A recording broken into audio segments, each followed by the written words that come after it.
Generic greetings, fellow traveler. Thanks for stopping by. If you haven't seen part 1 of this series, arrête, go back. These are meant to be watched in order. The information I have to tell you tonight is incredibly important, but it's also incredibly disturbing, depressing, and triggering.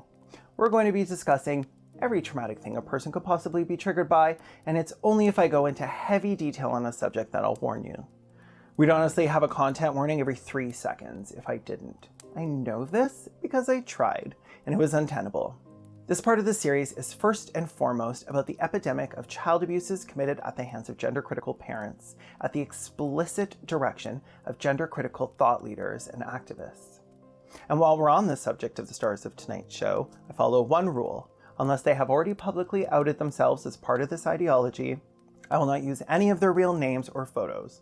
The rest of my caveats and warnings are in part 1, and you should have already heard them. This is me passing the book, or loony, if you live around my parts. There are no ad breaks in this series thanks to my patrons on Patreon, so thank them or join them. I'm so bad at the YouTube side of having a YouTube channel. I feel so corny asking people to subscribe, like, hey there, K's Bays, and welcome to another installment of sponsored products I actually really use and enjoy. But before we start, don't forget to like, comment, and subscribe. Actually, that's not that different to how I act. That's big, but I'll deal with that later. Anyways, please subscribe. It's incredibly validating. Too soon. Okay, well, get comf and get cozy, because we're about to start the show.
One of the most egregious lies that gender-critical anti-trans activists parrot is that transitioning is just a tool used to convert same-sex attracted youth into straight youth. I'm going to give this debunking exactly as much attention as it deserves.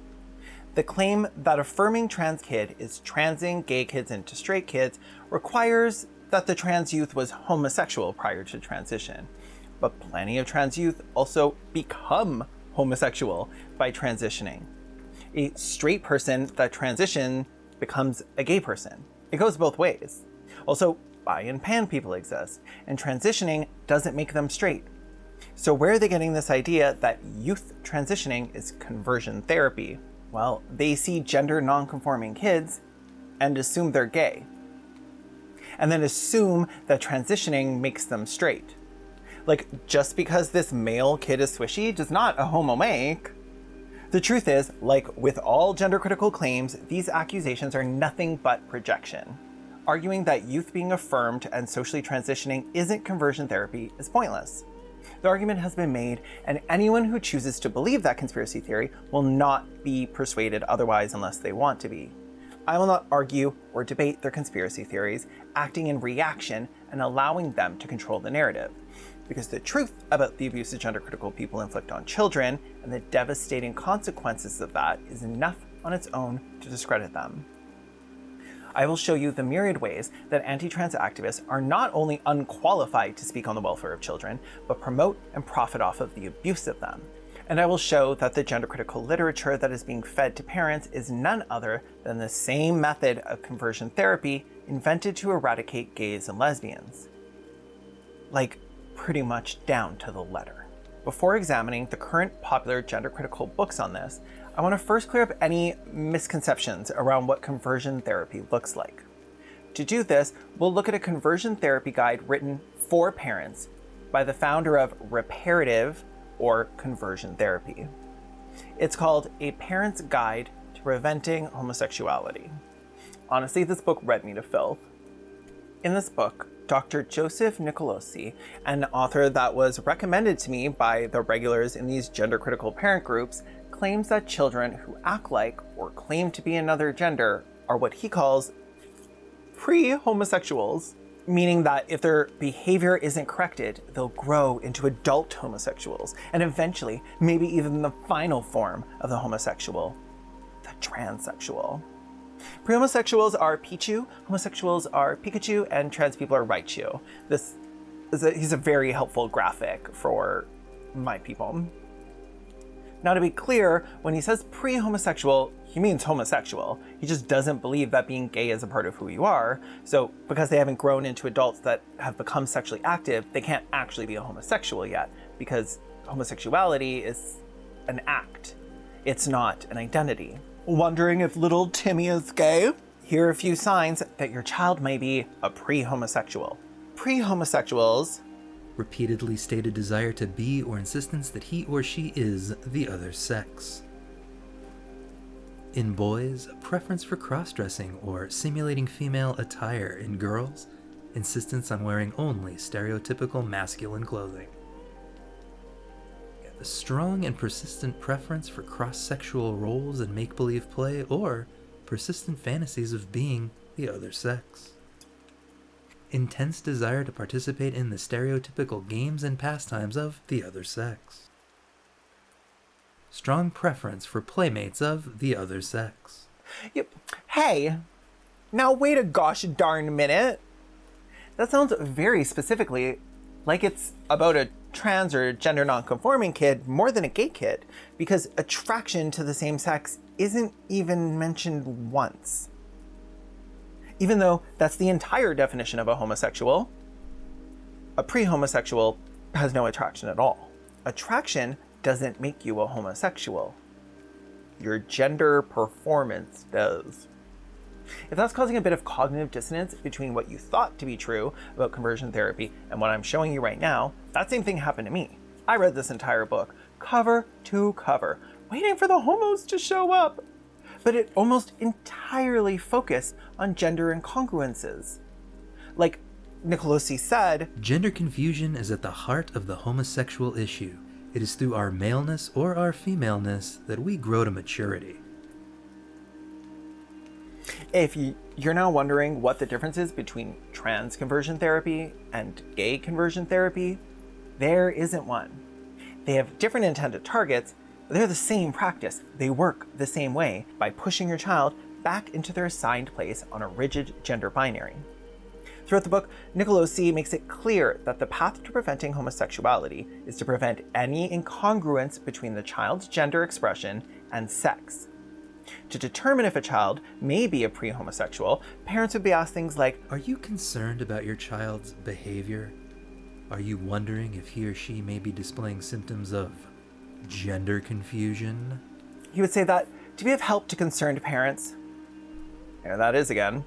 To be of help to concerned parents, the therapist must not only be informed about childhood indicators of future homosexuality, but he or she must also be sensitive and respectful towards those parents who desire to maximize the possibility of their child growing up straight. Therapists such as myself believe that healthy development requires that a person's interior sense of gender identity and his biology must correspond. He says all that, and yet still makes little mention of trans identities, though he clearly knows they exist.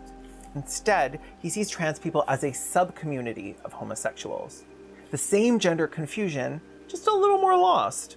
Gender confusion is at the heart of the homosexual issue. It is through our maleness or our femaleness that we grow to maturity. Transgenderism is a theme the gay community has, for public relations reasons, long downplayed. Gay activists correctly suspect that the public senses something not normal about a boy thinking he's a girl. But with the recent political successes of the gay movement, that effort to present homosexual men and women as just as gender typical as straights is slowly giving way to a bolder approach. There's that gut sense again. People just sensing trans people are not normal. That same thought-terminating cliche that frees people up to ignore all evidence that contradicts their beliefs. Of course your child isn't really gay. He's been convinced to act this way by outside, sinister forces. You should never trust your child. Only your gut instincts. Many parents detect an unnatural quality of sham or caricature in the boy who is explicitly effeminate. No matter what the profession claims or implies, most people still have the instinctive awareness that something just isn't right about homosexuality. The outside influences mentioned in this book are largely identical to the ones argued by gender-critical anti-trans activists, except of course using trans instead of gay. More and more teens are coming out to their friends and parents. This is no doubt due to the increased presence of the gay identity as fashionable and in-your-face countercultural. The gay movement has shifted the debate from behavior to identity, thus forcing opponents into the position of appearing to attack the civil rights of homosexuals. Activists succeed in making this equation through a careful choice of words, referring to homosexually attracted individuals as a sexual minority, a people, and a community. Many parents also become confused by the claims of gay activism. They're made to feel guilty and unenlightened for attempting to encourage their child's heterosexuality. A parent's efforts to promote heterosexuality in their child may seem, in some indirect way, to be opposing gay civil rights because the condition is said to define the person. Sound familiar? If not, it will. The cult programming guides of gender-critical parents rest on 2 books, Desist, Detrans, and Detox, and Irreversible Damage.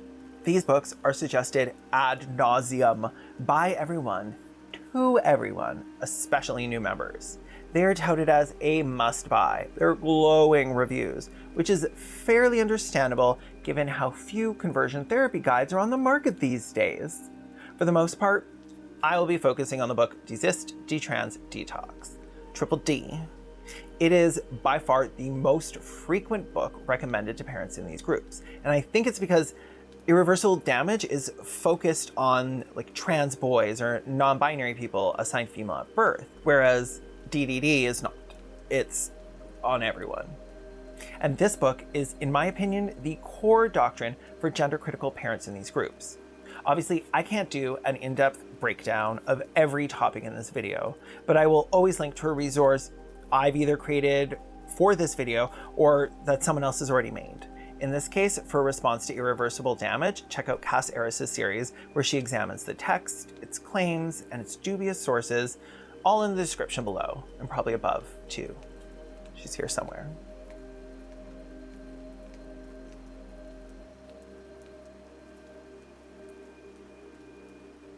By removing something wanted, dinner, you may extinguish or discourage the target behavior, which is your daughter ignoring her given name. For the first half of this video, we'll be discussing Desist, Detrans, Detox, which is by any standard a conversion therapy manual. It is written by a self-identified straight white Catholic woman, Maria Keffler. It guides a parent step by step on how to take your kid from trans-identifying to cis-identifying. Not only that, but how to peak your converted child into believing gender-critical ideology. The second half of the video shows how gender-critical parents are using this book to indoctrinate their children and the harm and destruction it's causing. If I were to first open this book as a parent, I think I might see it as pretty legit. And assuming I never did any further research into the book or the people propping her and it up, I might never be any wiser than that. Like, let me give you an example of what I mean. You open this self-published book and you see there are 7 glowing review blurbs at the beginning. Some of them look like they're even doctors at prestigious sounding institutions. So it's a great sign, right? Well, what actually happens when you test that assumption? Like, if somebody is going to call a book life-saving or groundbreaking, it's kind of necessary to know who they are, because a life-saving book to, say, a raging homophobe might be different from a gay person's. So who are these experts backing up her claims here? What do they believe? How did they come to read this book? Well, let's take a quick little peek, shall we? Miriam Grossman. Miriam Grossman said that DDD was a step-by-step survival guide for loving parents fighting to save their children from the clutches of the gender industry. She also suggests homosexual conversion therapy should be allowed, and has even written musingly about the time she suggested it to a suicidal gay refugee fleeing a homophobic country despite knowing it was unethical. Kristen Allen said, Kefler's perspective as a parent and educator is unique and invaluable. Kristen Allen also said that the causes of sexual orientation still need to be debated and researched, and children should not be taught about homosexuals. Michelle Cretella said, Maria Kefler has written a life-saving guide for parents who are faced with the challenge of saving their suffering, gender-confused child from what has become a society-wide transgendering cult. Michelle is an executive director of the American College of Pediatrics. Sounds legit, right? Wrong. You might be confusing the American College of Pediatrics with the American Academy of Pediatrics. The ACP versus the AAP. The AAP is the largest pediatrics organization in the country, and it's recognized.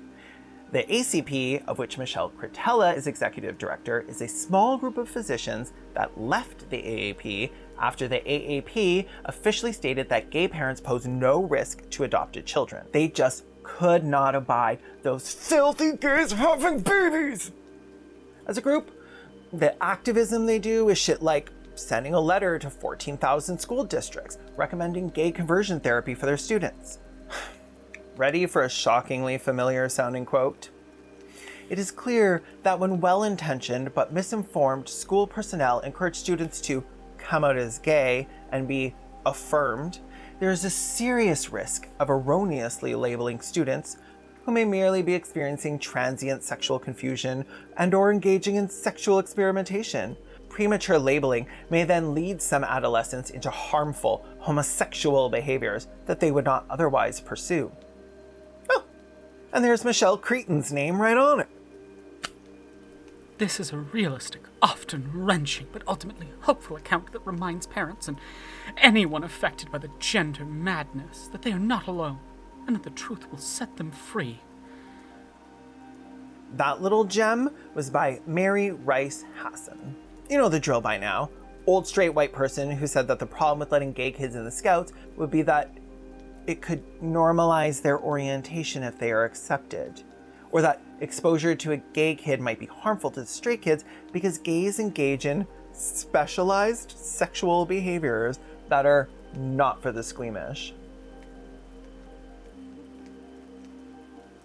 In her not best-selling book, Get Out Now, 7 Reasons to Pull Your Child from Public School Before It's Too Late, Mary clearly comes out as anti-gay rights, saying that people should be concerned that the public believes that gays and lesbians should be morally allowed to have sex or get married. Can you imagine that? Allowing gay people to have sex without being judged and shamed? Sickening. She says that a culture that No longer knows why it matters whether sex occurs between a husband and a wife or between 2 men, 2 women, reflects the reality of living in a culture terribly confused about gender and sexuality. The It Gets Better campaign that we'll talk about later was a suicide prevention movement started by Dan Savage after a string of horrible suicides in the LGBTQ+ community. This was also targeted by Mary. It Gets Better is an agenda-driven campaign that caricatures traditional morality and religious people, drives a wedge between parents and children, and aggressively promotes deviant sex. Oh, so now I can't even aggressively promote deviant sex? Family, friends, counselors, pastors, and teachers will benefit from this highly readable examination of what will likely be the greatest medical disaster of the last 100 years. That's Patrick W. Lappert, a plastic surgeon and chaplain at Courage, an ex-gay Catholic organization that used the 12-step program to convince gay people to remain celibate, lest they burn in hell. Documents from Courage describe being gay as the homosexual disorder. There's also one other person on here who is like literally a nobody with no claim to any kind of authority and is going by a pseudonym, but she's a co-worker of Maria Keffler's with no apparent relevant credentials. So this is a book held up as important and life-saving by a group of publicly anti-gay people. And that's just what you get when you pull back the curtain on the opening blurbs of this book. It hasn't even started yet. So you'll excuse me if I go into this book with a little bit of skepticism about how this unqualified cis-straight white woman propped up by the anti-gay and Christian conversion therapy movements is protecting gay people. Wish the gender-critical parents had done the same. I'm gonna get this out of the way right now and allow me this vent on the book itself. Highly readable? I'm gonna be honest here. The only thing Maria Keffler knows less about than queer and trans kids is how to write a fucking book. This reads like a collection of ramblings from an incel manifesto. Huge chunks are just verbatim copied from her Christian mommy blog, which may be why the book reads as if it were unedited. But that might be because it does not appear to have had an editor. On this blog, she rants about how she offends relativist, cow manure opinions, like that marriages aren't just for straight people, or that it's possible there's more than one or no God. Keffler skirts around the issue mostly, as most surreptitiously homophobic people do in an age of increased gay acceptance, but whines in interviews with far-right blogs like the Daily Signal. My son told me that he has been called a homophobe because he has expressed his belief in traditional marriage. This blog she interviewed for is fully funded by the Heritage Foundation, which routinely publishes racist, homophobic, and sexist propaganda. Maria goes as far as to say that she finds it shocking that children should even be taught about homosexuality. Trans people aren't her only target, just the target of this book. One might ask, if she doesn't want to prevent children from being homosexual, why prevent them from knowing that it's a possibility?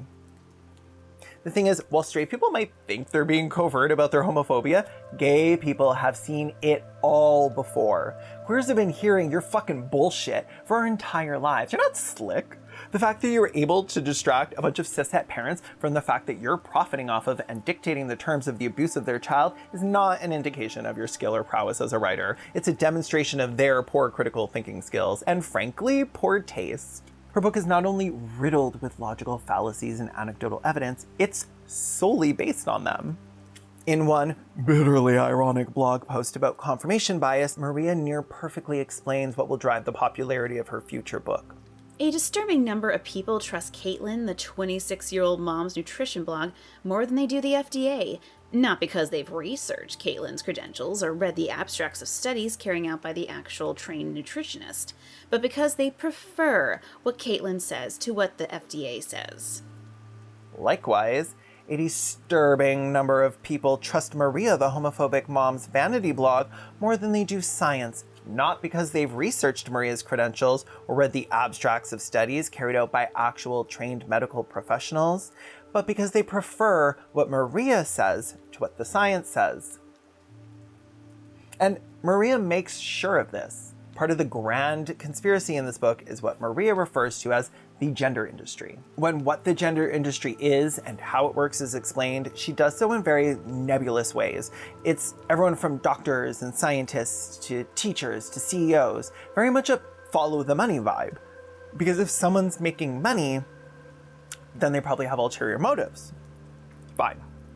There's absolutely nothing wrong with following a money trail.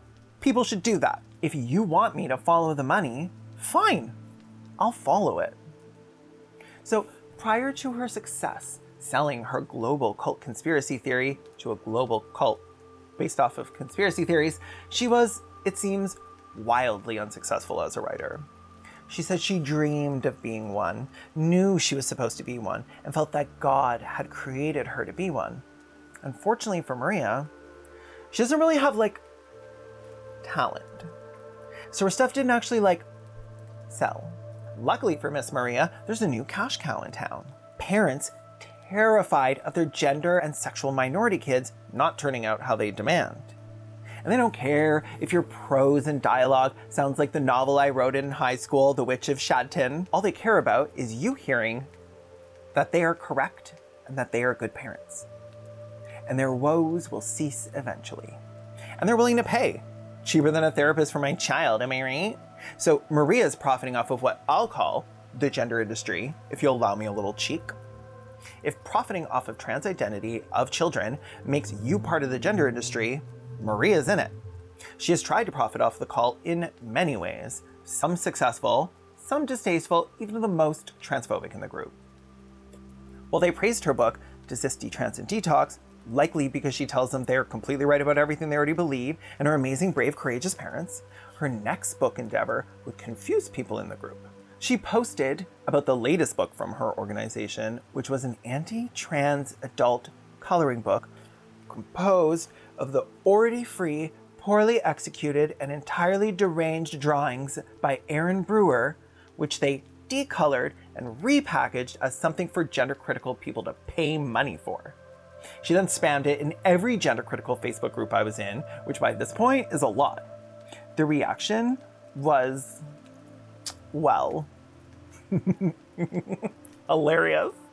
Reviews like, it's a bit cringy and tacky, and I would never buy this, and I'm not thinking anyone would pay for it, and a bias comes off of it, then I'm not sure it's going to be truly productive, pointing to the attacks on Planned Parenthood in the comics. It seems that Maria tipped her little hand here. They're willing to pay money to learn how to DIY conversion therapy at home, but this was just an obvious cash grab. Kelly Boxdye Keen even commented to say who would buy it, which prompted Maria to admit that she's already purchased the books and literally not a single one had been sold. Which honestly, she should be used to by now. It's kind of the norm for her writing. She's no Joanne Rowling. The coloring books didn't sell, probably because, as a group regular put it, coloring is, for me anyway, something I do for fun and to create something lovely. This coloring book would not serve either of those purposes for me. From what I can see, Maria deleted this post. Fuck, imagine you're her trans kid and you come home from school with your friends and Maria No Hinges Keffler is at the fucking table with her Crayola carefully coloring this. So that's a bit of a backstory on Maria, the book, and its supporters. The backstory is unfortunately both integral to understanding the book and requires way more research to uncover than the average person would put in. So I did it for you. You're welcome. And as far as cult texts go, DDD is quite explicit. Without any interpretation beyond the text itself, the book creates a reality of fear and paranoia and is designed to convince newcomers to the cult to do what almost all cults do: manipulate recruits, isolate themselves and their children from anyone who is not part of the cult. The parallels between the Parents' Guide to Preventing Homosexuality and DDD are strikingly obvious, and I would be wholly surprised if Maria had not read it and used it to inform her book and her tactics. One such tactic that's in both books is manipulation.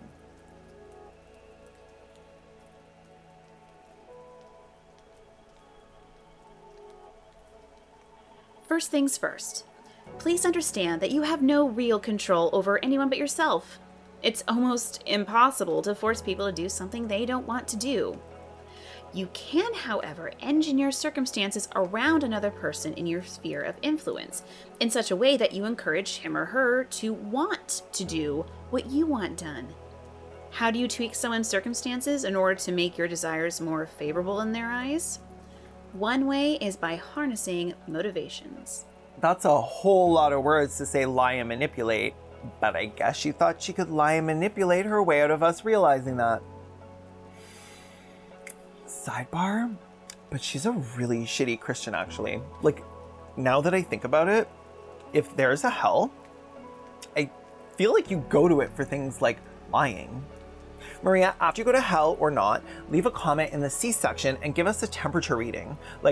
So we know which sins are mortal and which are more like loose guidelines, like yellow lights or stop signs. The premise of DDD is a known conspiracy theory held by gender criticals and the alt-right, that trans children are being brainwashed by a cult. But Maria takes it a step further and suggests that your child has been metaphorically or metaphysically replaced by a second person inside them who is the cult bizarro version of your child. When your child isn't acting in ways that you approve of, very Sicily, that is your sweet baby angel.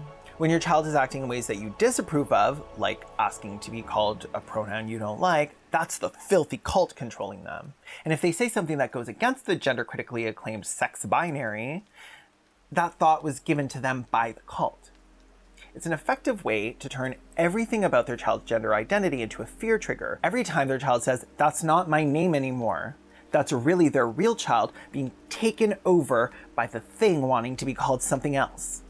The constant fear devolves into parents finding any behaviors that challenge gender critical ideology, such as breaking gender stereotypes, threatening, to the point where they talk about being reduced to tears when their assigned female at birth child cuts their hair shorter than a girl cut.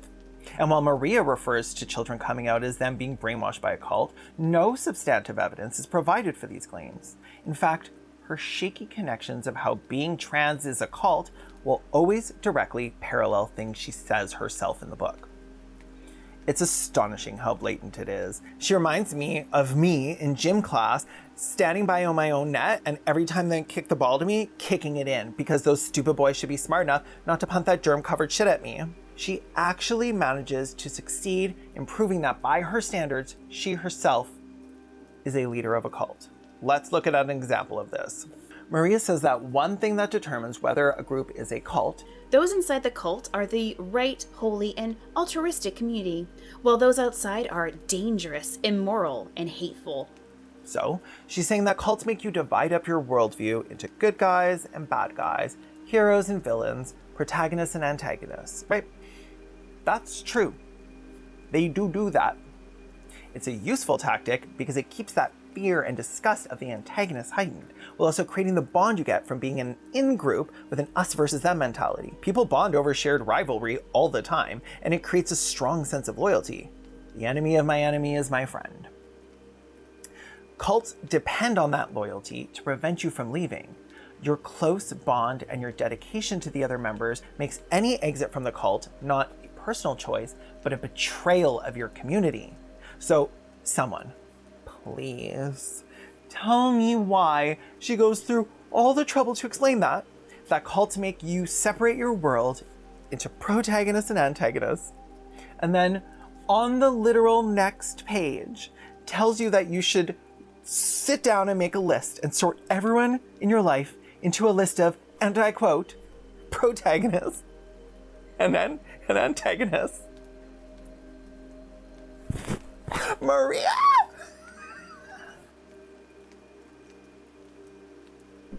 This book may be popular propaganda, but can I just say sloppy. I'm beginning to wonder if she self-published out of choice. Involuntary self-publisher. Is Maria Keffler a dangerous incel? Find out more tonight at 11.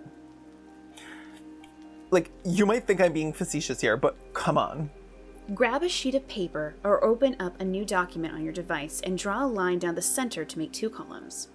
Label one column protagonists, people who are on your side, and the other antagonists, those who are working against you.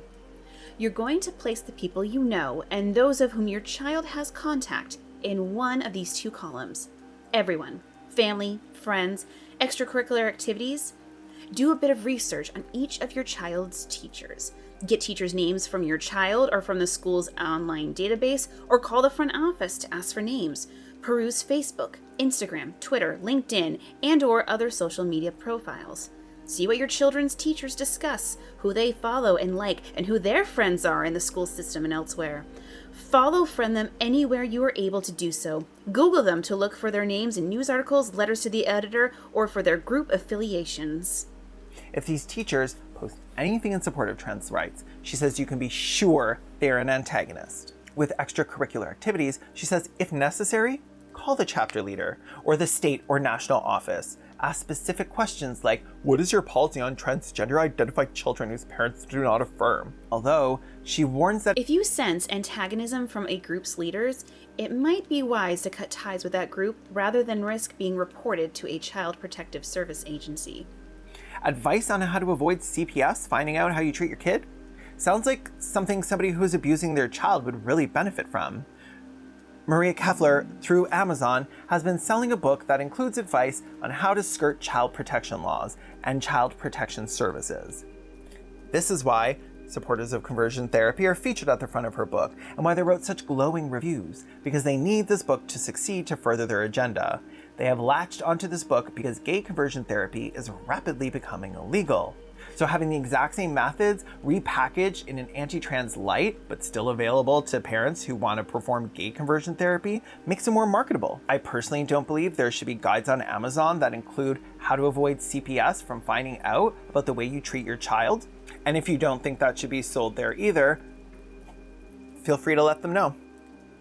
Might not do anything, but you never know.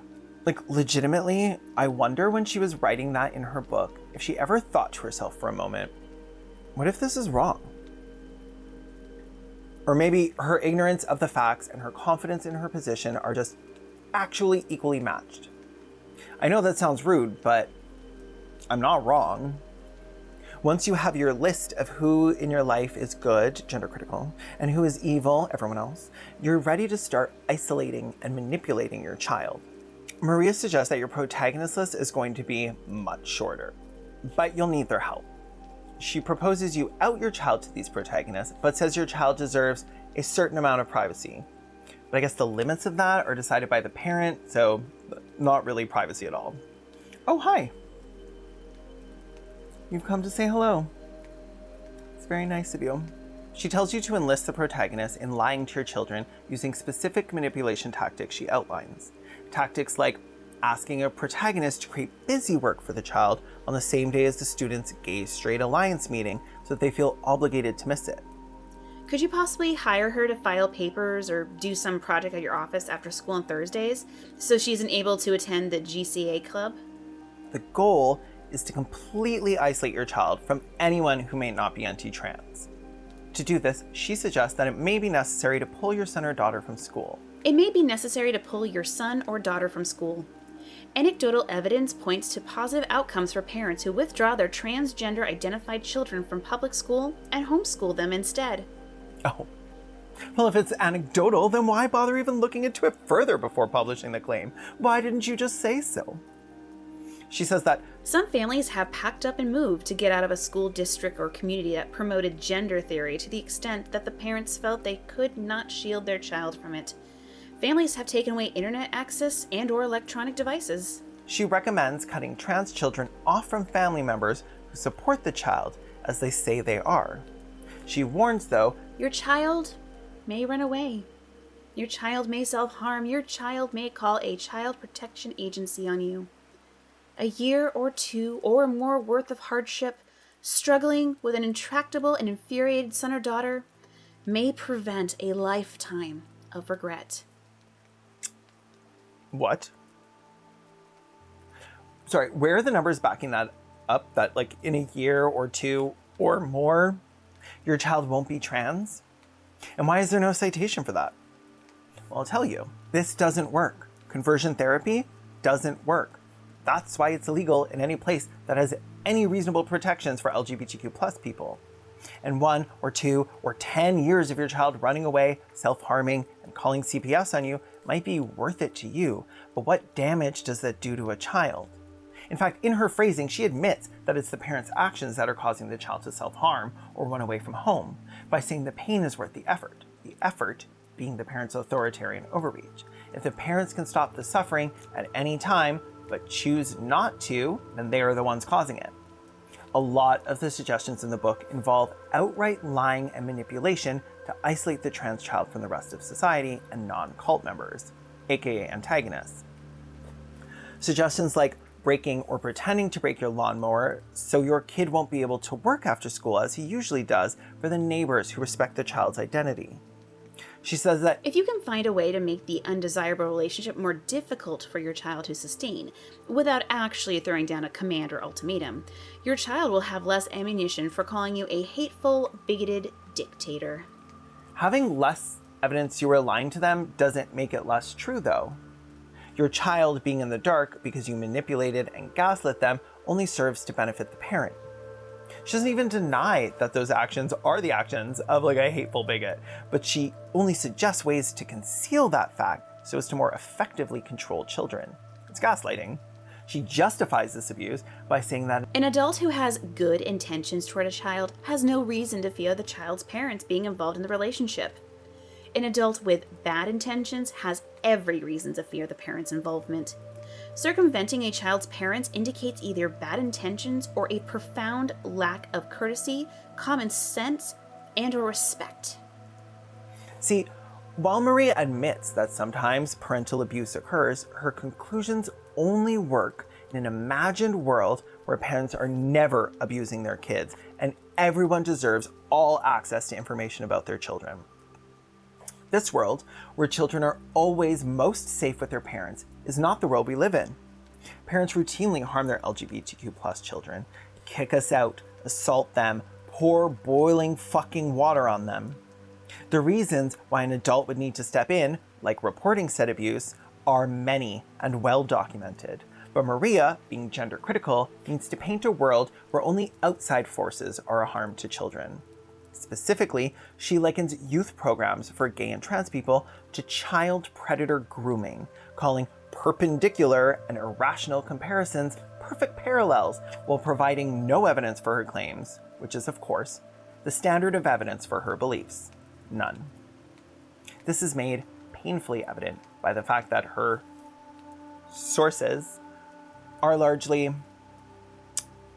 her own website, right-wing blogs that publish think pieces about deep issues like anti-maskers are being treated like gays during the AIDS crisis. Explicitly anti-trans websites like transgendertrend.com, informal surveys she herself has conducted that she has admitted to deleting information from because she deemed it contradictory or otherwise irrelevant. Her own YouTube videos. Graham Linehan's pay-to-read, whining, mincing little diatribes on Substack, where he posts about important, gender-critical social experiments, like his experience being a straight man pretending to be a woman on lesbian dating apps. The thing is, almost none of her claims even attempt to put on airs of credibility. She makes claims like, the parent-child relationship has been respected and honored throughout human history and across cultures. Until now. with no citations. Whether she is aware that this is not true, that white supremacy and colonialism has consistently degraded and disrespected the parent-child relationship, I don't know. All I know is the truth, that she's wrong. White women maternalists leveraged their roles as white mothers, even though many of them were single and child-free. They claimed that because they were women, they were much better placed than white men to understand and respond to the needs of Indigenous women and their children. This professed valorization of motherhood did not extend to Indigenous mothers, whom they disparaged as sexually immoral and unfit for motherhood. If white women were the only true women, then by the same token, white mothers were the only true mothers. They saw their role not as depriving Indigenous children of their families, but as rescuing and saving them from their uncivilized parents. White women and men also owned black children and could do with them as they wished under the law without any regard for the parents. The privilege and ignorance in a claim like Maria's, tossed out so freely and confidently, is indicative of the level of research, evidence, scrutiny, empathy, and understanding she employs when making claims. And the method through which she chooses which claims of hers require a source appears to be totally random.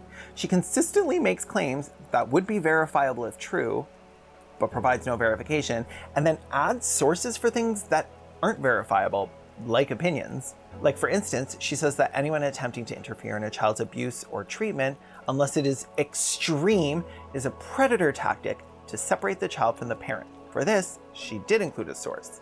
But it wasn't a study or crime statistics, nah. It was Graham Linehan's blog. That blog also provides no actual evidence of these claims. It's just recycling propaganda and citing each other as sources. It bears saying that in the case of an abusive parent or parents, often the only possibility a child may have for help is if an outside adult intervenes. This act in itself, the act of showing concern for the well-being of a child in the cult and challenging the parent's ultimate authority, to Maria, makes them untrustworthy. Let me remind you of Maria's description of a key factor of a cult. A sharp and unyielding divide is created between good people and bad people, right thought and wrong thought, moral actions and reprehensible behavior. Dangerous, immoral, and hateful. The cult has indoctrinated the child with the belief that those outside the cult are dangerous, toxic, and hostile. Compare that to another quote of hers, which reads, Every adult who hides from you his or her interactions with your child is treacherous, dangerous, and toxic to your child and your family. And you'll see what an actual parallel is, Maria. See how they follow the same line of thinking? Parallel to each other? She really said, isn't it so spooky how cults make you think that those outside the cult are dangerous and toxic? Oh, by the way, I forgot to mention, completely unrelated tangent, but have you ever noticed how everyone outside the gender critical community is dangerous and toxic? The lack of self-awareness. And it's not only people outside the cult in your family that are antagonists and grooming pedophiles, but people inside the family as well. She proposes two options for people who aren't default protagonists. Cut them out or test the waters and then decide. It's probably not worth expending a lot of energy on arguments about gender ideology with these extended family members, unless you think you can peak them. Peak them, as a reminder, is analogous to red pill them. Basically means convert or recruit. And for the family members who won't be converted, who continue to call your child by their name and pronouns and respect that, well, they're predators. The only people who sneak around with children are predators, even if it's your sweet Aunt Millicent who just can't see what's wrong with letting Elijah call himself Ellie. Aunt Millicent's like, the fuck did I do now? Jesus Christ, can you talk about literally anything else for a fucking second and leave the kid alone, Maria? I swear, we're all so sick of your shit.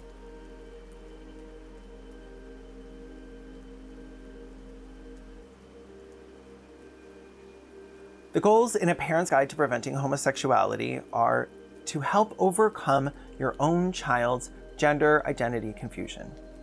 The goals stated by Maria for parents are as follows.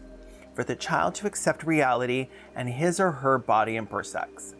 Again, for any Marias out there, parallel.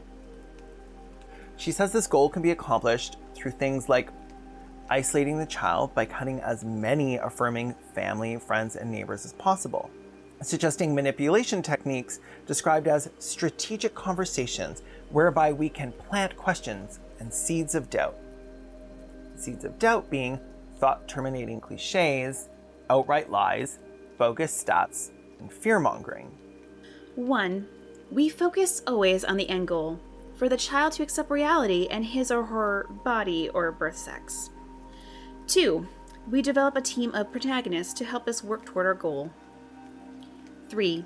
We strive to cut off from relationship with our child as many antagonists as possible. 4.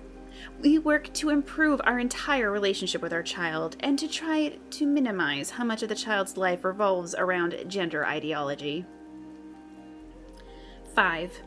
Our team prepares for and anticipates opportunities to have strategic conversations with the child, whereby we can plant questions and seeds of doubt about the gender industry's doctrine. It's so weird that, these people are reading this book and don't think that she might be manipulating them, but she's already talked about the ways that she's going to manipulate them. She plants seeds of doubt and fear in them as well. She's literally saying, I manipulate people. And they're saying, she sounds really honest, I should believe her.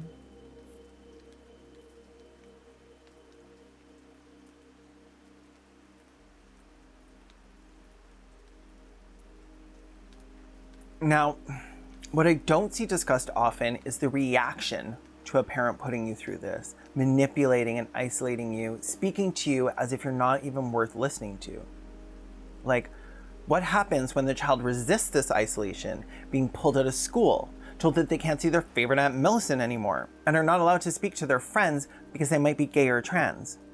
What happens to a child who fights back, says, no, I am who I say I am, and you're wrong about me? Something gay children have said to homophobic parents for decades, who have told their children it was a phase, or it was a sin, or it was a disorder, or they were in a cult. What does a parent do then when children are upset and, to quote Maria, start behaving like cretinous little ingrates? Well, definitely still love them. Don't stop doing that. But if they don't obey your demands, then of course, they go to kid hell. Mom and dad are the gatekeeper and the keymaster of kid hell. Kid hell is the place your child least wishes to be. It's the environment or situation he will do anything to avoid. While Maria describes children as behaving like deranged little savages and clever, selfish, willful, manipulative, and obstinate, she still says they need love. But to her, that translates to being tough. We must lower our heads, steel our nerves, and meet the challenge. You must commit from the outset to stay the course and never give up. And never give up. So no matter what it is doing to your kids, your family, or yourself, no matter what, always do what Maria has told you. You have to commit to converting your child, no matter how many times they run away, or self-harm, or call the authorities to report you. And the reason is that you have to remember, a trans child is not your child. It is the thing that took over your child. There's a lot of like Catholic demon possession vibes going on in the way Maria discusses trans identities. She doesn't even try to use pseudoscience to make her case. It is like entirely a metaphysical one. You are actually dealing with two different people. Your child's true identity and the cult identity. Pulling your child out of the cult really means helping the child rediscover and love his or her true self so the false and destructive cult self can be discarded. You're probably dealing with your child's true identity when she/he remembers events accurately. She/he sounds like him or herself, using language, inflections, and subjects that you recognize as part of the child's real personality or interests. She/he is relaxed and non-combative and seems relatively at peace. You're likely dealing with the cult identity when memories of events are distorted or fabricated. The child's words sound scripted or programmed, filled with sloganeering and language that's particular to the cult. She/he is tense, angry, combative, and seems to be looking for a fight or a reason to leave. Maria claims that there are two identities in a child, a true one and a cult one. The agreeable one, the one that speaks as if they aren't educated on trans identities, that's the real child, the one you love. The one that is trans is not your child at all. It's a mask of lies. That child should be discarded. She suggests parents starve out the trans identity, cut it off from its food sources, challenge its assumptions and assertions, do not give in to its unacceptable demands, and give it no quarter. These unacceptable demands are things like your teenage daughter saying, I've asked you not to call me that, and it breaks my heart when you treat me this way. When you don't respect my pronouns, you're really hurting me. That's the demon talking. Don't trust it. According to DDD, you can't begin to trust that it's really your child coming back until the child starts making a choice of clothing, hairstyle, activity that is representative of his or her old style of personality, or of something stereotypical of his or her birth sex. This is, as well, mirrored in preventing homosexuality. So your daughter shaving her legs or son not shaving his legs is a sign that they're becoming healthy and happy again, because nothing says happy and healthy like a teenager being shamed into shaving their legs to be less gender incongruent. So their gender critical parent will feel more comfy with their child's body. Although she notes that this phase of submitting to the parents' demands often doesn't last, as the child will often go right back to how they were before the parents just tried to convert them. But in a wild move, she thinks this is somehow an unknown phenomenon, which she dubs boomeranging. Parents whose kids have successfully left the gender cult describe a strange phenomenon that seems to be common among desisters and detransitioners. The parents will begin to have successful interactions during which the child may grow silent rather than continue to argue, or may even agree that the parent has made a good point. Such moments are signs that the cult identity is weakening and the true self is emerging and re-engaging the child's mind. The fascinating and frustrating experience the parents report, however, is that very often after the parent observes one of these encouraging signs, the child boomerangs hard back into the cult identity. The child's cult identity attacks the parent with whom the true identity had a positive interaction, perhaps out of the blue, accusing the parent of being transphobic or hateful, yada yada. Boomeranging would be like your trans boy kid giving in and shaving his legs before going swimming, then letting it grow back out and refusing to give in again. There seems to be no research or data on this phenomena, which I call boomeranging, but anecdotal evidence is emerging regularly. Hey, Miss Boomerang? There actually is evidence of this. It's right here. What you refer to as boomeranging is just conversion therapy doing what it always does, failing. The conclusion is that conversion therapy does not work and at best creates temporary results that the parent favors, but ultimately causes lifelong trauma to the child subjected to it. There's no boomeranging. Wonder why all she would include was an allusion to anecdotal evidence, when that evidence is readily available. She does that a lot. Hey. Does that seem sinister to anyone else? But the prospect that all these parents are wrong is never framed by her as even a viable possibility, but rather the parents are cast out on a hero's journey to save their child from the clutches of the pedophile Democrats in the basement of a pizza Wait, that's QAnon. This is TAnon. Sorry. Save their child from the clutches of the pedophile Democrats in your school's gay straight alliance meeting. The fear of harm she instills in these parents is directed outwards, always, never inwards. Instead, she comforts the parents that think they might be doing something wrong and says that they must care well for themselves as they're struggling on this journey with a transgender identified child. You are pouring unconditional, tough, and determined love into your child, devoting time and attention to seize every opportunity to interact with your child in the ways that will draw him or her back into the family and into reality, while at the same time battling all the forces of the culture that are trying to snare and keep hold of your child. This may be the hardest work you ever do as a parent. Not this deranged woman saying that these parents dragging children kicking and screaming into isolation while fending off CPS and doctors are brave soldiers in some sort of fucking holy war. That imagery, I cannot with Maria. There's exactly one piece of advice she gives that I think is actually valid. Except that you may lose your child. In fact, she tells them that they already feel like they have, not suggests they might feel that way, tells them that that has already happened. They already feel this way. Additionally, when a person announces a transgender identity, the effect on family and friends is similar to experiencing the death of a loved one. Hi, Goose. It's quite a big assumption that someone coming out as trans makes everyone feel like they just had someone they loved die. I've had people I love die. I've watched people I love waste away and leave behind nothing at all. I can't talk to them. I can't hold them, tell them that they were always loved. That permanent, insurmountable distance that grief is made of is one of the most difficult things to face. And that loss, that death is real, not a metaphor you can force on someone else. And I've also had people I loved come out as trans, seeing them flourish and grow into confident, kind people. To liken those two experiences shows how supremely limited gender-critical ideology is, that their experiences are assumed to be universal. They do try and use the argument that trans people use the phrase dead name, so they should be able to treat them as if they died and been replaced by someone else. But it's dead name, not dead person. The name is dead. All the information you needed is in those two words. Anything else you're seeing? You added that in yourself. I'm sure some people who transition do feel that a metaphorical death has occurred. But you can't just put that on every trans person. DDD goes out of its way to create the absolute worst image of trans kids in the reader's minds. She paints trans kids as frequent bullies. The transgender identified child will likely try to bully everyone into submitting to preferred names, pronouns, and beliefs about identity and personhood. A younger child in the household is especially at risk of being manipulated and coerced into behaving according to the transgender identified child's wishes. Source.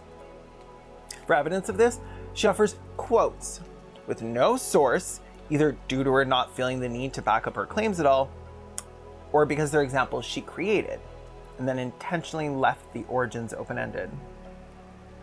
As you can tell from reading them, they likely were fiction she created.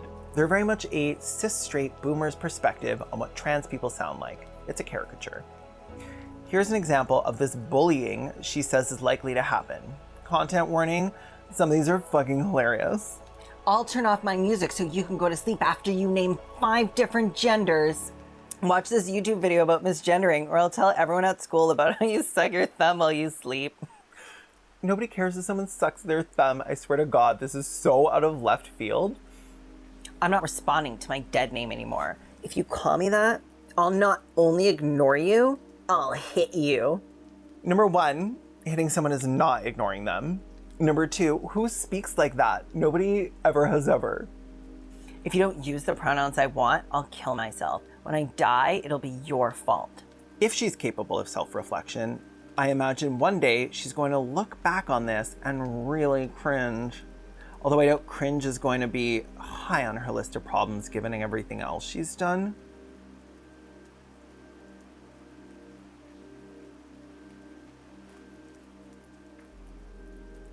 As we discussed in part 1, therapy is seen as a dangerous thing for gender-critical parents, as the therapist may either affirm the child's gender or contact authorities about the parent's actions. But regardless, some parents are going to need to bring their child to a therapist, especially if the child hasn't been fully isolated and indoctrinated yet. Lots of kids deal with mental illness. For example, a child with OCD may need to go get cognitive behavioral therapy, regardless of anything else. In this case, she suggests that when trying to find a therapist, find one that is cult ideology approved. So to do this, just drop in a couple dog whistles like the words transgenderism and ideology. This will cause a response that will give away that they follow approved medical standards for trans kids and should be avoided by gender-critical parents. Despite describing the possibility of a child self-harming due to the parent's actions earlier, she advises that if you can't afford a therapist who agrees with you, it's worth considering that no therapy might be better than harmful therapy. Imagine believing that being trans is so horrendous that you'd rather deny your child medical care than have a doctor call them pronouns you object to. Of course, kids grow up and become adults. But if the child is an adult, then they have the option to choose their own therapist. Maria suggests that if, say, your 20-year-old son happens to be on your insurance provider, she proposes outright lying to the child and saying that the therapist they want to see isn't covered, and only the therapist who agrees with the parent is covered. Saying, few teens or young adults really understand how insurance policies work, so you may be able to use that pretense to exert some influence over who sees your child. Her defense of controlling and manipulating adult children seems to be a few things. She sees trans children as mentally unfit, and as such cannot possibly consent to any permanent decisions, including as adults. Secondly, she makes the very bold and even more baseless claim that the child may have matured to the point that the former identity doesn't line up with his or her chronological age. Meaning, if your child comes out as trans at 13, and now years after conversion therapy is 18 and agreeing to be the gender you want, they may still actually mentally be 13 or 15, somewhere before 18. She thinks this because she posits that the trans identity and the true identity aren't the same person. So the true identity hasn't been growing up. It's been locked away. This is, of course, patently fucking ridiculous. Kids that detransition don't return to a former point in time to who they used to be. They're still the same person with all the knowledge and experience at the same age, just with a different identity. Her understanding of trans children is based around a very metaphysical claim. It is not rooted in biology at all. Of course, she has no evidence for this claim, but leaves us a few leading open-ended questions and the phrase, no research exists at this time. The point of this is to regress the adult child in the parent's mind. Because if your adult child is really still however old they were when they first came out to you, then your authority as a parent can extend well into adulthood. Like how Maria says that she plans to continue monitoring her children's emails even during years most people would be in university or college. I was waiting until after you understood who Dr. Joseph Nicolosi was and what his theory of homosexual males were to share this reply to my earliest post in the group, the one about my issues with my adult gay son. Looking at Dr. Joseph Nicolosi's theory of homosexualities in males. It's on YouTube. It is this gender critical activist suggesting a theory that my son was not actually gay, but a gender 6 straight man who suffers from homosexuality that led me to reading A Parent's Guide to Preventing Homosexuality. Less than a few days in the group, and members are already trying to get me to think my son's gayness was a dysfunction to be removed, even though I had only asked for help with my son being non-binary.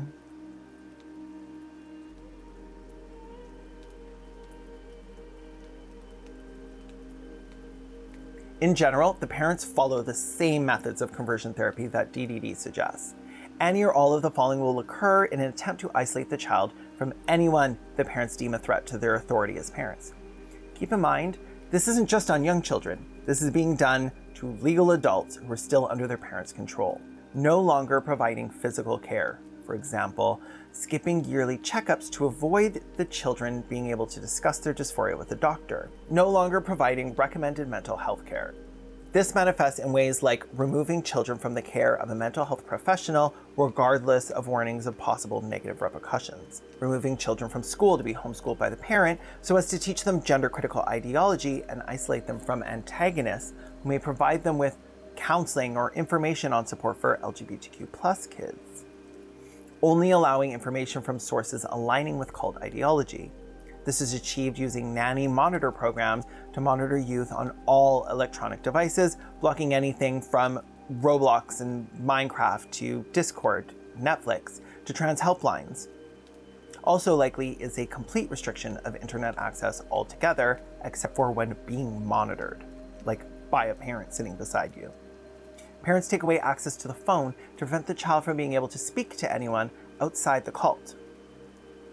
All friends and family who refer to the child by anything but their name, sex given to them at birth are cut off from coming to see the child, either through direct intervention or manipulation. The combination of these steps results in the total isolation of the child from anyone who sees them as they see themselves. I don't know if I can explain how heartbreaking that feels as a kid. I was incredibly lucky, that nothing like this was ever intentionally done to me, but I did go through that loneliness.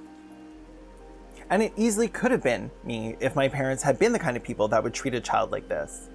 I say this because growing up, I was very gender nonconforming. The things that I loved and the people I idolized were all deemed girly by society. Makeup, jewelry, skirts, and long hair didn't feel girly to me at all. It just felt like me. But when I pictured who I wanted to be when I was older, it was always the strong women I'd seen in movies and on TV that I wanted to be like. I didn't want to be like a woman. I wanted to be those women. I wanted to be Buffy or Tegan and Sarah or Shane from the L Word. Originally, the Little Fucking Mermaid, who I'm not sure counts as a woman, as I've been told that term only includes adult human females and she's serving us at least 50% fish. The thing is, I wasn't experiencing dysphoria as I imagine a binary trans person would. I didn't feel like I was a girl. I simply didn't have the words to explain that I was femme. And role models that were people like me just didn't exist in my world then. I had no access in the fucking dark internetless ages of the 1900s to any of the information I have now. To put these feelings in a modern context, I was stanning. I was Stan's gender, if you will. It's cringe, but it explains it best. When I finally found the words genderqueer and gender nonconforming as a teen around 17 years ago, they seemed like useful language to describe my experiences. Later, when non-binary became a more commonly used term, I went with that to describe my experiences with gender and dysphoria. Glad people out there are coming up with better terms than the ones we had when I was younger. Do we know who came up with the term non-binary? It had to have been like one person, right? I'm filming, so I can't Google it, but if you know, leave a comment in the C-section. I was wearing skirts as a teen, back when that wasn't like a TikTok thing people did. Not like they do it now. If my mother took issue, it was one of concern for my safety, not of her own disgust. For instance, when I came down the stairs in her high heels once as a very young kid, if she was alarmed, it was because it was very unsafe to wear ill-fitting heels going down the stairs. I say this to let you know that on the topic, I have both personal insight and a personal bias, which is why it's good that this series isn't based on my experiences, but on dozens of studies in medical journals, the lived experiences of trans and non-binary people, and the comments and trends of gender-critical parents themselves. A lot fuller of a picture than you'd find in any of the gender-critical groups I was in. There have been many moments in my life where I wondered if I was a trans woman, but learning about gender and its distinction from sex actually made it clear to me that I wasn't, and that I didn't need to be one or the other. Not teaching young people about trans and non-binary identities doesn't prevent anything but a deeper understanding of themselves. And in the case of gender-critical parents and educators, it can actually serve to push people into transitioning in ways that they don't want or need to. When you preach over and over that there are only two sexes, you're reinforcing the idea that trans and non-binary people need to fit into one of them or the other. And that leaves only one option for someone assigned male at birth, but who doesn't feel like a man. I'm not saying that people are actually transitioning due to gender-critical rhetoric. I'm just saying that without queer theory and trans ideology, they very well could be. Literally, what I needed to understand that I wasn't a binary trans person was to speak to and listen to actual binary trans people, which gender-critical people would call being groomed. Except once I had all the information, I understood that my experiences with gender were different from what I was hearing from binary trans people. I was lucky to be able to do this almost 20 years ago and have freely explored my gender and gender presentation since then. And now that I feel comf and co's in my identity as non-binary, I'm no longer dreaming of my stansition into Xena or Faith from Buffy. I'm a destansitioner. If I had believed there were only two genders or sexes, like gender-critical people preach, who knows what road I would have taken. I'm not going to pull a J.K. Rowling and be like, I had anxiety, so they would have transed me. I'm just saying that understanding I could be just me and fuck around, be genderqueer, that meant I felt way less pressure to conform to anybody's expectations of womanhood or manhood.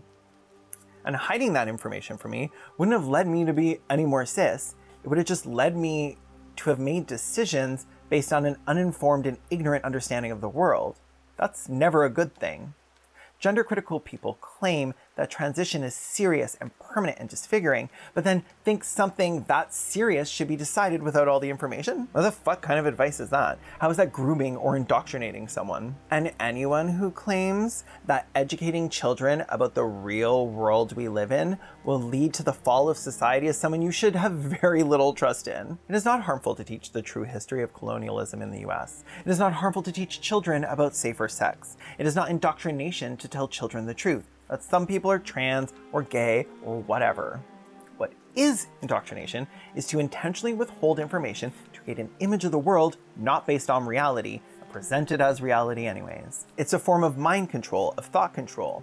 By strictly controlling access to information from outside the cult, we prevent the youth from being able to make informed, consensual decisions about their life and health.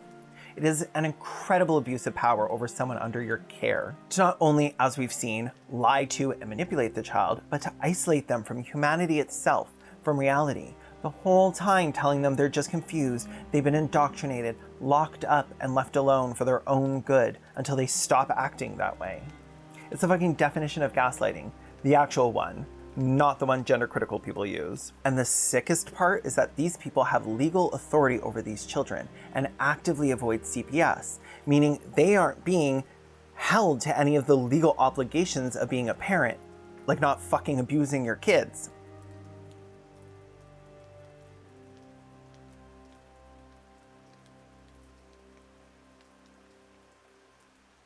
The only saving grace here is that for kids with homophobic or transphobic parents is that kids grow up eventually.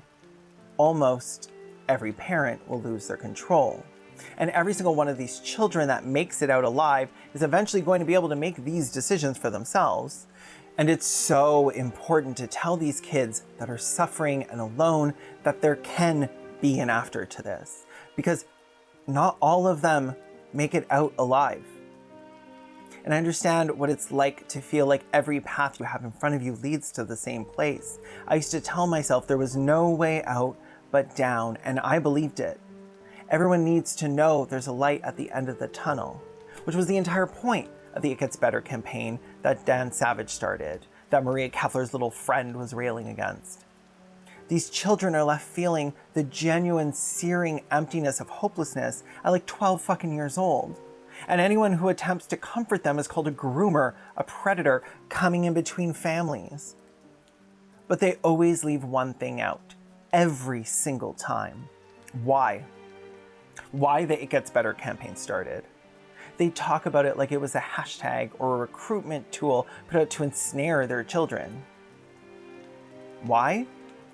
Because their kids were fucking killing themselves. Leila Alcorn's parents followed the same method of isolation outlined in Maria Kepler's book, and it led her to walk off a fucking bridge. In her last words, she talks about in depth what it was like to live with anti-trans parents. She cites all the same tactics they use, how horrible it felt. She was rejected, denied therapy unless it was someone who was anti-trans. She said they took me out of public school, took away my laptop and my phone, and forbid me of getting on any social media, completely isolating me from my friends. These are all suggested in Desist, Detrans, Detox. This was probably the part of my life when I was the most depressed, and I'm surprised I didn't kill myself. I was completely alone for 5 months. No friends, no support, no love, just my parents' disappointment and the cruelty of loneliness. Eventually, Leila just pretended to not be trans any longer, just to get out of that isolation and be around people who cared about her. Only in those 5 months of not being able to see or talk to her friends, their relationships had fallen apart.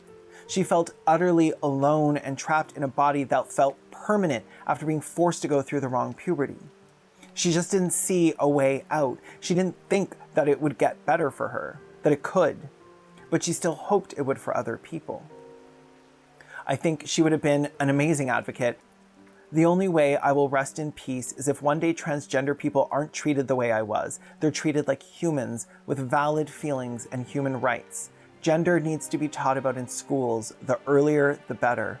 My death needs to mean something. My death needs to be counted in the number of transgender people who commit suicide this year. I want someone to look at that number and say, that's fucked up, and fix it. Fix society, please. After Leila's suicide, a post on Reddit was found to have been posted by her. She had a question. Is this considered abuse? My parents never let me around my friends. I've gone out with my friends 3 times in the last year because every time my parents cancel last minute and make me do something else. She outlines the isolation her parents put her through, but says she doesn't know if it counts as abuse because she wasn't physically beaten. People offered support, told her it would get better, but she just couldn't see it. 2 days after Leila's death, her mother gave an interview to CNN. She used Leila's dead name and misgendered her. She said that she didn't support Leila being transgender, but we told him that we loved him unconditionally. Neighbors who the parents saw as antagonists started speaking up against Leila's parents. Leila went to school with my children, and Leila expressed her utter devastation when Leila's parents, upon learning she was gay, yanked Leila from school, confiscated Leila's cell phone, deleted Leila's Facebook profile, and isolated Leila in her bedroom. She was no longer permitted to associate with my son, who shared classes with Leila. My son supported Leila's coming out and was one of the few people who knew about Leila's transgender issues. Leila was always kind and soft-spoken around me. I deeply regret that Leila was forbidden to visit our home because my family has always wholeheartedly accepted Leila without judgment. And maybe, just maybe, this tragedy would have not occurred if we could have shown our love and support for Leila. She was only 17.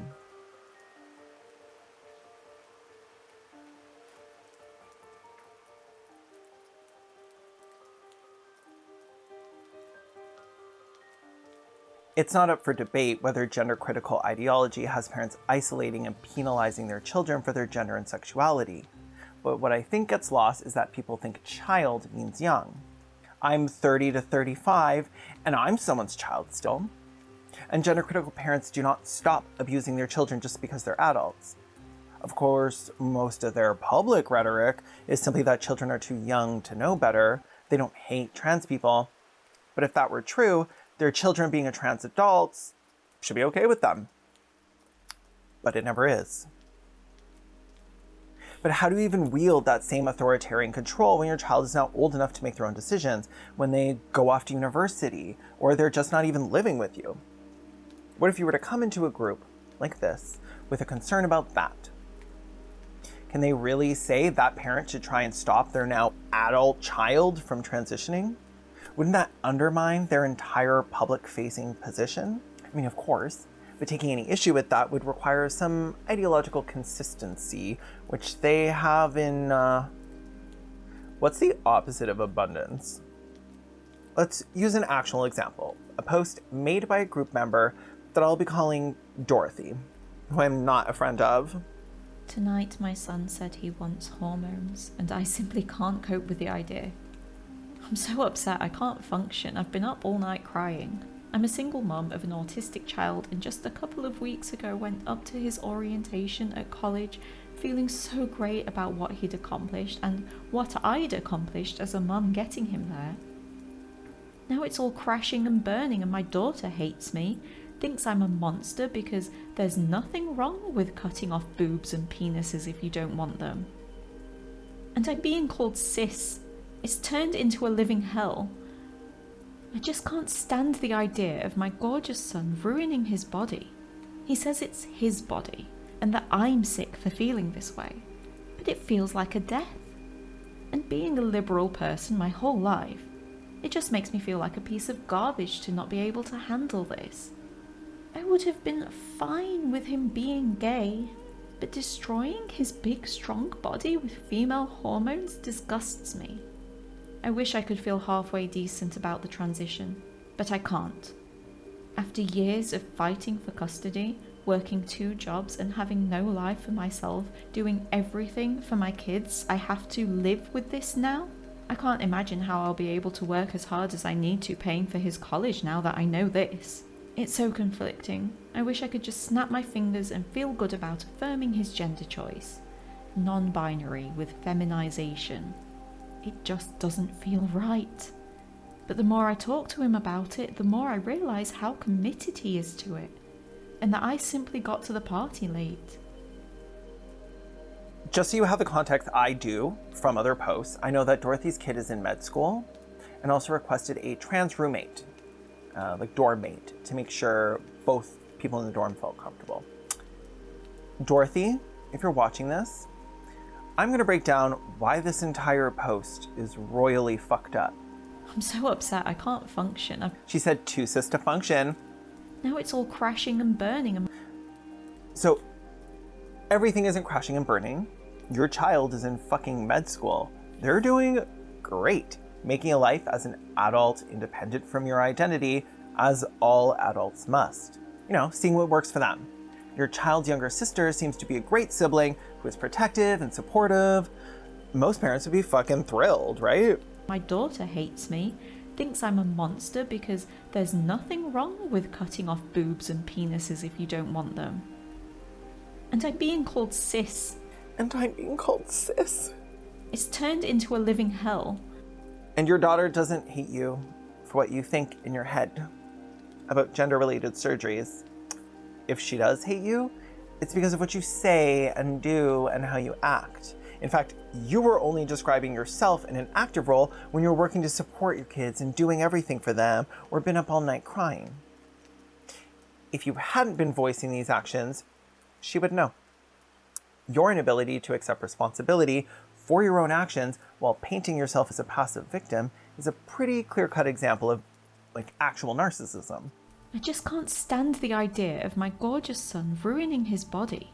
He says it's his body, and that I'm sick for feeling this way. If your child is saying, hey, the way you talk about my body is sick. Maybe take a fucking hint.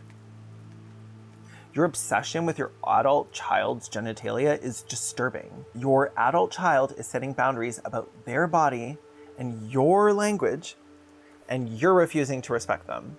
And being a liberal person my whole life, it just makes me feel like a piece of garbage. That one's fair. You should feel like garbage for being a liberal. Real left is best, Mama D. I would have been fine with him being gay, but destroying his big, strong body with female hormones disgusts me. Oh my god, wow. You would have been fine with him being gay? Hashtag ally, hashtag love wins. Big, strong, creepy, but the most important word in this entire post is right here. Can you guess it? Disgusts. There she is, that feeling in her gut. It's not motherly wisdom, it's uncontrollable disgust. Disgust so strong that she can see her child overcome their barriers, succeed and thrive, and go to medical school. And she can look straight at that, and she sees her life falling apart. How would it feel to be that kid who has tried so hard and come so far, and this is what you're met with? This is what you get.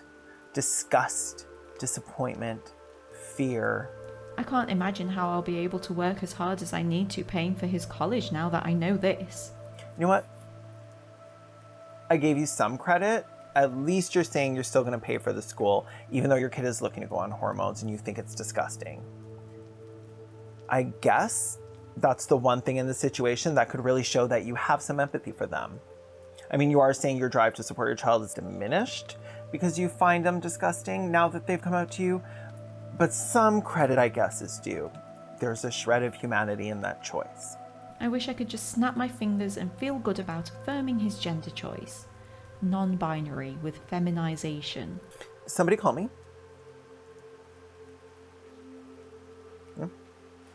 Sorry, what was that? Non-binary with feminization. No, I just heard it again. Somebody said my name.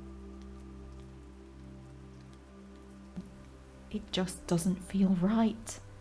But the more I talk to him about it, the more I realise how committed he is to it, and that I simply got to the party late. Did you not notice that not once in that entire breathless rant did you, for a second, even mention how your child is doing with all this? How they are feeling about their transition? Of course you didn't. Why would you? I remember in my innocent early days as Carol Marinera reading this post and thinking, holy crap, they're gonna eat this batshit mom up in the comments. Like, even for concerned parents, seeing your child transitioning disgust you is pretty fucked up. Like, especially if they're an adult. But no, nor. Cut off financially support for your son. Set boundaries and place huge consequences on your daughter for being disrespectful. You have power over how you are treated. Mine is only 16, so I have control over medical staff, but it is getting to the point where I'm losing control over name and pronouns. I'm starting to realize I will need to accept it and detach myself from him, or it will kill me. And I don't at all feel compelled to pay for college at all. If you're ready to change your gender, you're ready to deal with it all. And we are ableist, transphobic goons if we suggest that autism means that they are less mature for their age, making the request for permanent body changes something that should be given scrutiny. It's your son that has ASD? This is very disproportionately affects ASD kids. It's the black and white thinking. I would recommend engaging whatever support he has for that, not for gender, in the past. DBT, etc., and cut off any access he can get to prescriptions. Your daughter may be moved by engaging her help against the exploitation by the pharmaceutical industry of vulnerable kids. Finally, doesn't sound likely, but can you get guardianship? Guardianship would be impossible. He's much too high functioning and presents as neurotypical. Mine as well. It's a double-edged sword, so this is harder. My 28-year-old ASD girl was supportive of my 14-year-old non-binary. I gave her something else to obsess about, the exploitation and damage. That appealed to her and it worked. Now she is as outraged as she was supportive. Neither are hugely well-researched positions, but at least she's on my side now. I happened to notice that he requested gender-inclusive housing on his housing form and a trans woman roommate. Otherwise, the same thing would have happened with him. I'm going to demand he sign a stack of HIPAA forms before he goes to college. I hope that he complies with your demands. Since my son went on full scholarship, I have no leverage. I certainly don't want to give him ultimatums. He will choose to spite me no matter what the long-term consequences might be. Do you have a relationship with a therapist? Are you sure they won't affirm his gender delusions? I haven't let anyone speak directly to him yet, but I have spoken to a few therapists, and the first thing I do is make sure they are not affirming. He's going to be checking in with a therapist every week, and I'll have a HIPAA to speak to that therapist, and we are going up for homecoming in October. He's extremely talented and brilliant and very stable right now despite this gender issue. And if I take his college plans away, he'll just sit in his room and never do anything, so I gotta risk it. Heartfelt condolences. After a lifetime of us protecting those bodies, they themselves are wanting to mutilate them. If you want to feed him information about male transgender regret, I have got some leads, but they're not easy to read for moms. Also, I encourage you to think through the plan to pay for his college. Why would you? If he's disrespectful or intolerant especially. But even if he's not, if he's going to damage his health and employability and be unlikely to be able to pursue any career he is allegedly training for, I would suggest it is not an irrational trade-off that if he does any physical damage to himself, that he will be responsible for his own expenses. Our son is probably now unemployable in his major, hasn't finished college, and we're stuck with the bills. Who is actually going to hire him or take him seriously when he looks mentally ill now? Finally, let's talk lawsuits.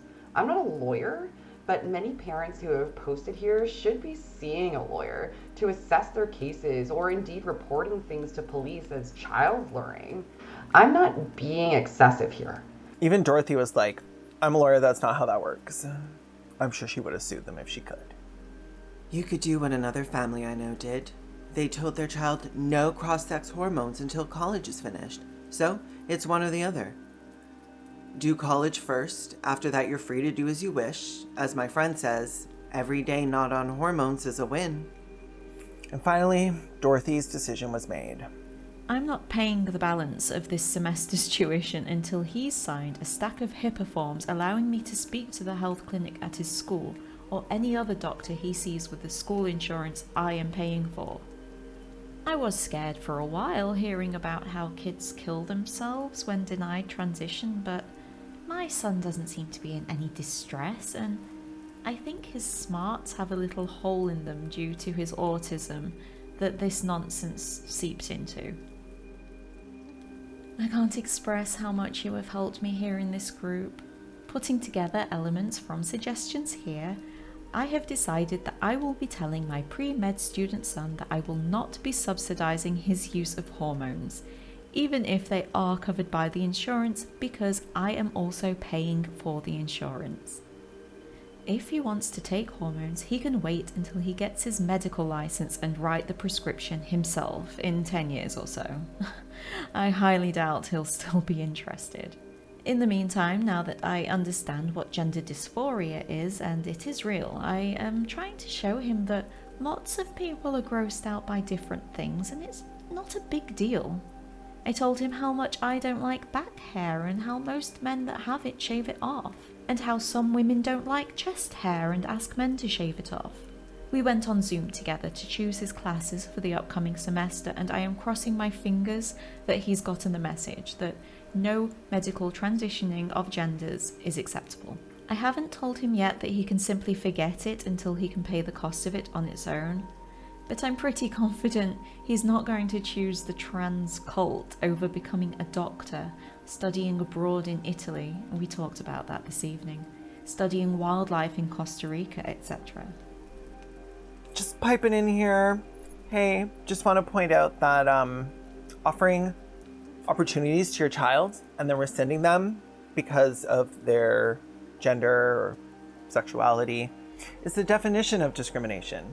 I know you guys like the basics, so you're pushing your child out for not complying and submitting to your demands. You were threatening to derail their entire lives, take away all the dreams they had for their future that you gave them if they live their life in ways you think are wrong for them, for expressing their gender in ways you find disgusting. What would you call a father who wouldn't let his son go to university if he had gay sex while he was there? And if he found out, he'd pull his funding. And that requested access to all the doctor's information to make sure he wasn't going on PrEP or getting condoms. Or a mother that checks in with her child's doctors at college to make sure she's not on birth control or antidepressants. Parents who threaten to stop paying for university if their child gets vaccinated. You can go ahead. You could probably do all that. You have that power. But let's make one thing perfectly clear. Just because you have the right to do something doesn't mean doing it is right. Doesn't mean doing it doesn't make you a petty, immature, ugly person. Doesn't mean they will ever forgive you for as long as they live. I can't even begin to describe to you how heartbreakingly cruel this phrase is. Every day not on hormones is a win. Every day not on hormones is a win. Every one of those days is another day that your child reaches out in pain and you slap their fucking hand away.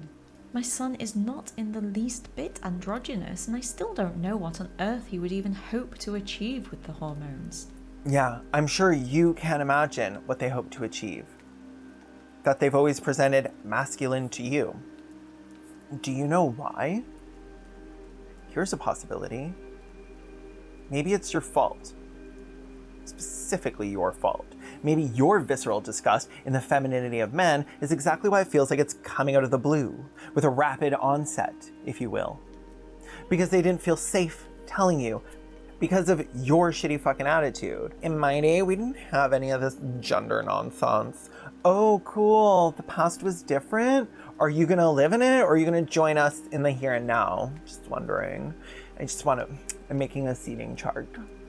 The claim that the trans persona in the child is actually an invention implanted through deviance on Roblox and Discord runs rampant through these groups.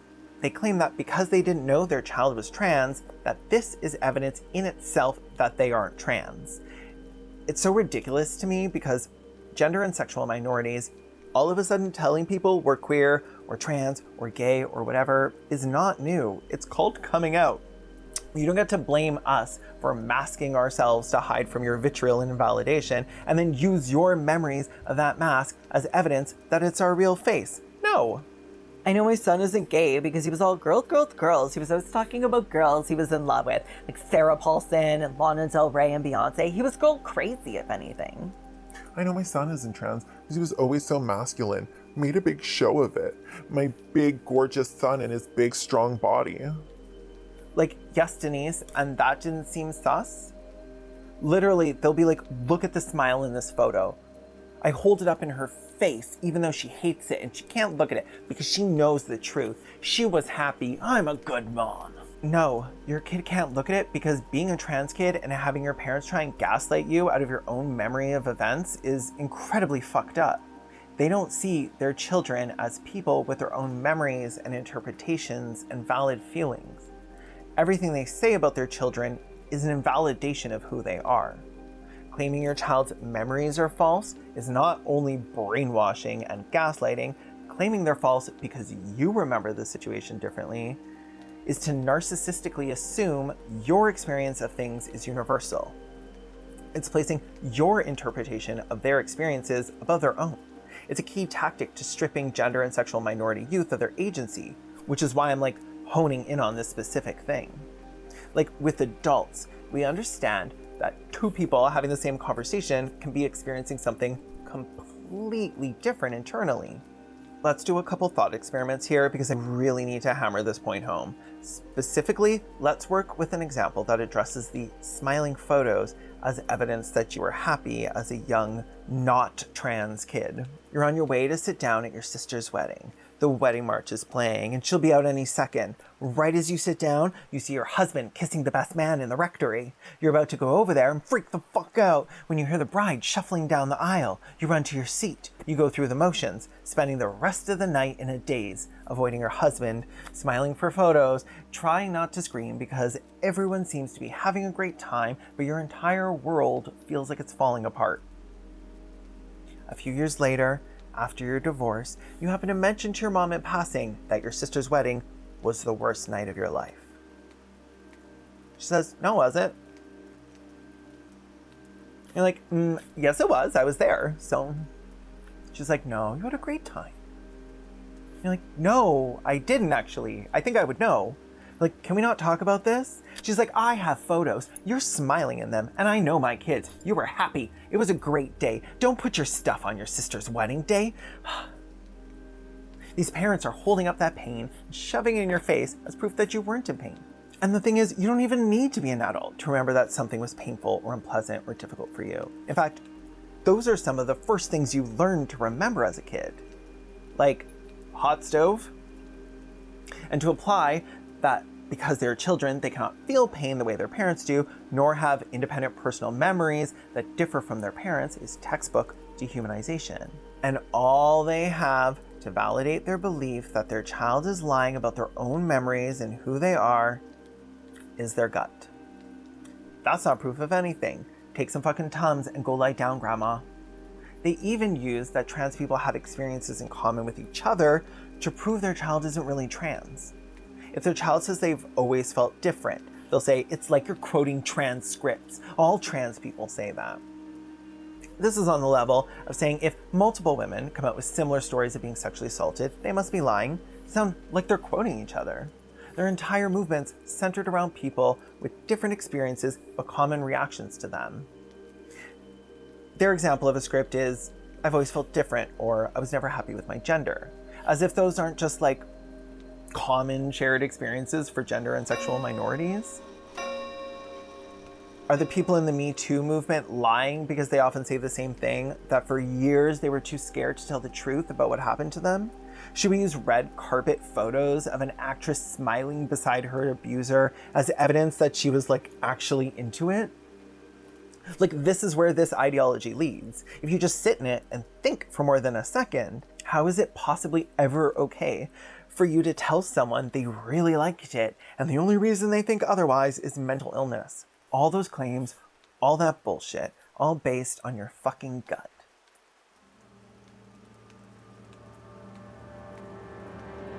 Trust your gut. Taking your child to the doctor is one of the most dangerous things you can do.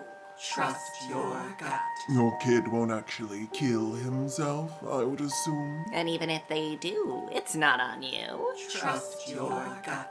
You know your kid better than they do. Trust your gut. Don't give in no matter how much they fight you. Trust your gut. Remember, we're all here for you. Trust your gut. Because we all did. Trust your gut, even if you lose your kid. Because we all did. I wonder sometimes if I could. My children say I abuse them. They're liars. It's been a year, and it doesn't hurt as bad. I know so many who have lost their kids altogether.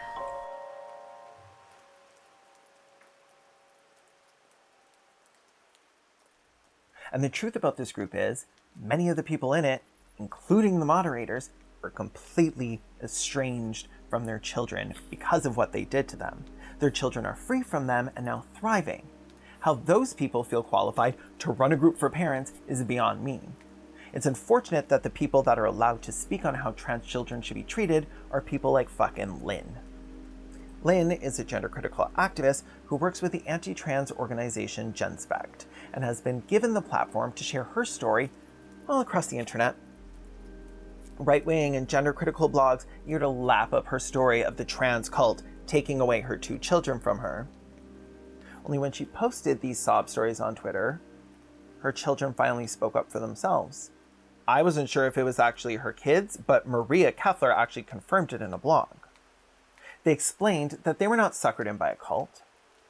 Some of the reasons they claimed they actually left were Lynn is a racist, is a Proud Boy, physically abused and assaulted them throughout their lives, used the children's survivor benefits from the government to buy herself luxuries, and the most direct reason they claim they actually left was that she made them. That she kicked her children out. I don't know if that's true. Personally, I try and believe survivors. And while Lynn seems to be the most public-facing parent in these groups, she's far from the only one who has driven her children away. They soothe themselves with tales of salvation. Gender-critical people, especially the parents, like to share prophecy amongst themselves of the great detransition, when the children all return home and tell their parents they were right all along. It's coming, they say, like Trump's eventual return to office, all the vaccinated suckers dying, the return of Jesus himself, when the righteous shall be lifted into heaven. Everyone who hangs out on the fringe of reason and science thinks they are going to be proven to be right eventually. That all of this won't have been for nothing, and that'll show us. Everyone who doubted them, that'll show all of us, won't it? I don't believe that's going to happen. But after all of this time with these people, I do have to wonder how much harm is done not by the parents, but by the people who instruct parents with no training to perform at-home therapies on their children, who sold them manuals with tactics which have been shown to both increase suicidal ideation and ended suicide. I wonder how culpability will be met out when it's all said and done, when this blatantly fringe bias-fueled reaction to wider trans inclusion is named for exactly what it is: hatred and propaganda. When the children of these parents, now grown, have a chance to tell their stories about what their parents did to them after reading Maria Keffler and Abigail Schreier's books. I wonder, will their stories sound like Lynn's kids? Love to burst your bubble, but there will be no grand day of reckoning in your favor, no final evidence that gender-critical ideology was right all along. All there is and will be is what there is now. Moments so small as to seem insignificant against the sheer scope of this fight, but that are so large in magnitude that they can break your kid's heart forever. The moments where your child, isolated from school, family, friends, looks at you and sees disgust in your face and is afraid. The moment they come to you for comfort, but instead learn that they are utterly alone in this world. Moments where they plot in their head how they're going to run away and leave, only to realize they have no way out. No doctors to tell, no teachers to confide in, cut off from their extended family, siblings, nobody to seek safety in but the woman whose lips curl in disgust when you tell her who you are. There's not going to be a victory for you. That's not how this works. At the end of this road you're on, one way or another, if your child is trans, you are going to lose them. Maybe even if they aren't. They will find a way to get away from you eventually, regardless of the price they pay. You will never understand the consuming agony of that isolation. You will never recognize the absolute devastation you brought down on your child. And when they get away from you, when they leave one day and never speak to you again, that's going to be entirely, without question, your fucking fault. Well, you, maybe the people who sold you these lies, what will you think of them once you realize what you've done to your child? Once you realize what you've lost? You know, if I were an anti-trans icon, I wouldn't be scared of the gender industry. I'd be scared of the people I led to believe I was qualified enough to tell them how to treat their child's gender dysphoria. I'd be worried about what they would do when they realized I was selling them an alternative to modern medicine that simply doesn't work, that causes harm. Once they realize that there is a cult, there is a conspiracy, only it's people like Maria Snake Oil Keffler that are the ones helping to groom kids into that cult. When I consider that, I wonder if maybe there will come a day of reckoning after all.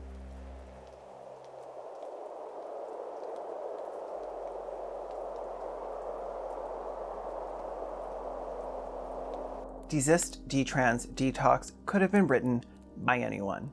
Maria Keffler just happened to be the one to copy and paste it into Amazon self-publishing or whatever first. This is not really about her. This is about the methods outlined in her book, because those methods are the methods these parents follow. Understanding these methods is integral to being able to recognize if a child you know is being groomed into this cult by their parents through conversion therapy. But we also need to recognize these methods because they have directly led trans kids to suicide. And this is something she never presents in her book as something to seriously consider as a possibility. And it shouldn't be one.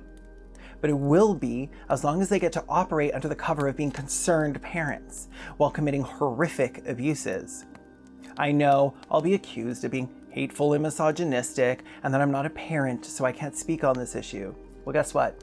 You're not trans and you're doing a whole lot of fucking yapping. I don't care at all for the feelings of any parent who subjects their child to that kind of shame and isolation. Don't bother sending your comments to me. I will not read it. I will not be a platform for your victimhood and your vitriol. Save it for Facebook. This ideology is harmful for so many reasons to gender and sexual minorities. But although we are often the targets, there is so much collateral damage along the way. Their war isn't a tidy one, and in their never-ending crusade to demonize and dehumanize trans people, anti-trans activists have trampled on every single marginalized group that gets in their way. And like they're always asking for, I've got the receipts. That's next time, in part 3. As I mentioned before, there is so much information to convey that even hours of video feels like it's falling short, so you can find way more screenshots here. This is also why I'm going to take the now 90k words I have and edit it down to a more structured book. If you want to donate a little something to cover expenses like editors and self-publishing fees, I've set up this link here. Otherwise, if you want to support me and get behind the scenes content, I've started making a zine while in the research and planning phase of my videos, and those are available exclusively on my Patreon. There's not any new content in it. I don't want to put anything behind a paywall. This is just like a fun art project. It's my notes from when I'm working on the video. I'm very poor, help me.